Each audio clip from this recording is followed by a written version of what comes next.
प्यारे छात्रों, कक्षा 12 कक्षा 11A आपको पहला पाठ संविधान क्यों और कैसे ये पढ़ा दिया गया है। दूसरा भारतीय संविधान में अधिकार ये पढ़ा दिया गया है। दूसरा अध्याय कोर्स में नहीं था, ये तीसरा है। इसी प्रकार आपको कार्यपालिका, तीसरा अध्याय, चौथा अध्याय विधायिका और पांचवा न्यायपालिका और छठा संघवाद, ये आपको डिटेल से पढ़ा दिया गया है। इसके साथ साथ आपने एक चीज़ और देखी होगी कि बीच में 2 पार्ट छूट गए, दूसरा और 8वां क्यों छूट गया कि ये आपका कोर्स में नहीं है। आपको कल भी मैंने 2 दिन पहले भी मैंने संघवाद के कुछ नोट्स डाले थे जो आपको पढ़ने के लिए स्टडी मटेरियल करके डाले थे। अगर आपने उसको पढ़ लिया होगा तो आपको बहुत सारी आसानी आज पढ़ने में होगी, और इसीलिए मैंने ये क्लास आज इस रूप में ली है कि आपको पता चल जाए कि स्टडी मटेरियल का मतलब क्या है। अब आज आप पढ़ेंगे, इस साइड में देखिए लिखा है संविधान एक जीवंत दस्तावेज है।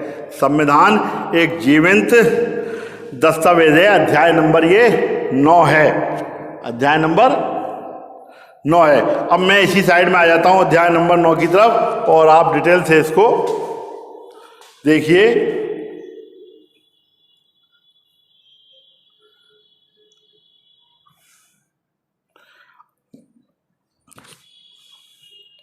भारतीय संविधान अपरिवर्तनीय है। आपको जब संविधान लिखित अलिखित बताया था तो उसके अंदर एक साधारण बहुमत और 1/3 बहुमत, 2 तरह की व्यवस्थाएं बताई गई थी। 2/3 बहुमत व्यवस्थाएं बताई गई थी।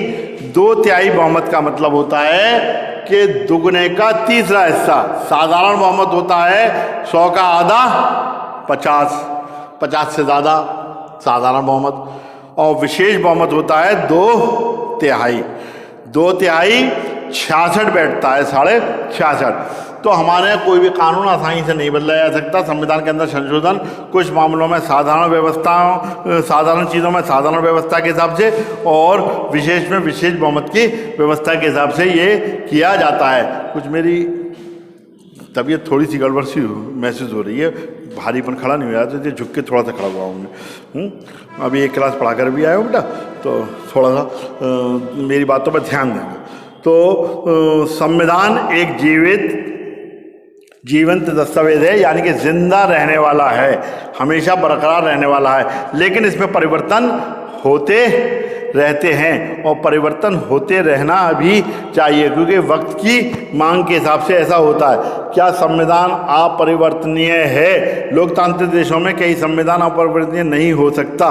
प्रत्येक देश निरंतर विकास की ओर अग्रसर है, और इस विकास के परिणाम स्वरूप प्रत्येक देश में नई परिस्थितियां उत्पन्न होती रही हैं। इसलिए आवश्यकता पड़ने पर संविधान में परिवर्तन आवश्यक होता है।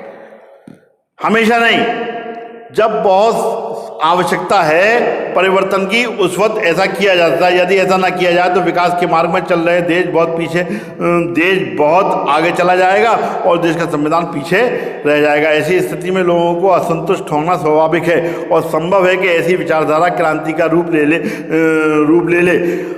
आप अभिप्राय यह है कि किसी भी लोकतांत्रिक देश का संविधान स्थायी नहीं हो सकता, और इसमें समय की मांग के अनुसार परिवर्तन करने की आवश्यकता होती है।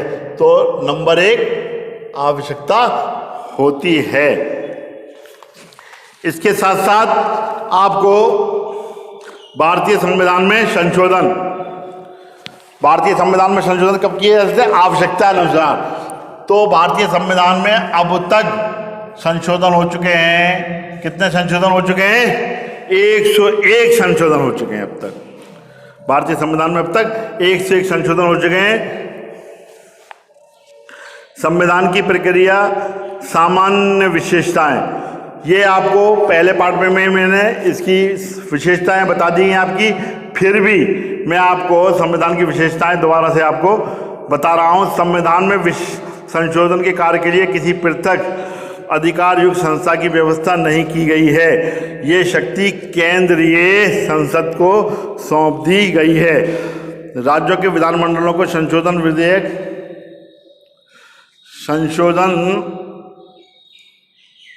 विधेयक प्रारंभ करने का अधिकार नहीं है।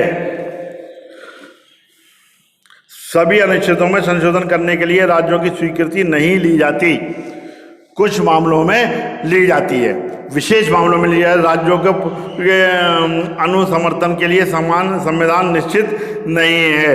तो बहुत सारी व्यवस्थाएं इसके अंदर जो आवश्यकता के अनुसार हैं वो की जाएंगी। भारतीय संविधान एक जीवन दस्तावेज है, इस बात को ध्यान रखना है। और 101 संविधान में संशोधन अब तक हो चुके हैं। 1950 से लेकर अब तक 101 संविधान में संशोधन हो चुके हैं। इसके साथ भारतीय संविधान में इतनी ज़्यादा संशोधन क्यों हुए? अब तक भारतीय संविधान में 100 संशोधन हो चुके हैं। भारतीय संविधान में इतने अधिक संशोधन होने के मुख्य कारण क्या है? 1947 विदेशी गुलामी से स्वतंत्र हुआ था, इसलिए भी हमारे लिए बहुत सारी चीज़ों का संशोधन करना जरूरी था। स्वतंत्रता के समय भारत में बहुत सी देशी रियासतों को इसमें मिलाना था, इसलिए भी संशोधन हमारे लिए करना जरूरी था। भारतीय संविधान की भाषा के आधार पर पुनर्गठन करने के फलस्वरूप नए राज्यों की स्थापना की गई, इसलिए भी इसमें संविधान में संशोधन करना जरूरी था। कुछ संशोधन राजनीति से प्रेरित माने जाते हैं। सबसे बड़ा संवैधानिक संशोधन प्रधानमंत्री इंदिरा गांधी के शासन के संकट काल की स्थिति में किया गया 42वां संशोधन था। और इसके साथ साथ अधिक संशोधन समय की मांगों के अनुसार हुए। भारत एक विशाल देश है, ऐसे देश में नई मांगों को उत्पन्न होना अनिवार्य है। उन मांगों के अनुसार संविधान में परिवर्तन किए जाएंगे। भारत और विकासशील देश है और निरंतर इसका बहुउद्देशीय विकास हो रहा है, इसलिए भविष्य में और संवैधानिक संशोधन होने की संभावना से इनकार नहीं किया जा सकता। तो ये इस पार्ट को, छोटा सा ही पार्ट है, इस पार्ट को दोबारा पढ़ लीजिए। इस वक्त मेरी तबीयत सामान से कुछ गड़बड़ सी हो रही है, पसीना भी बेहद आ गया और हो गया। 2 क्लासें ही मैंने सुबह सबसे पहले आकर ले ली हैं। इस पार्ट को मैं दोबारा फिर पढ़ाऊँगा। मैंने आपको सिर्फ ये मटेरियल उपलब्ध कराया है कि इसको आप पन्ना नंबर 173 से लेकर 178 तक 5 पन्ने आप किताब को भी खूब आसानी से देख लें और इसको व्यवस्थित कर लें। मेरी तबीयत कुछ ज़्यादा ही हो रही है, मैं ज़रा सोच रहा हूँ कि कोई दवा ले लूँ। बुखार वगैरह तो नहीं है, लेकिन गर्मी की वजह से शायद ऐसा हो रहा है, क्योंकि अभी नाश्ता करके आया हूँ, हैवी नाश्ता करके आया था। तो चलिए आज इतना ही। कल मैं इंशाल्लाह फिर आपको दोबारा इसी पार्ट को पढ़ाऊँगा और दुआ कीजिए मैं बिल्कुल स्वस्थ रहूँ।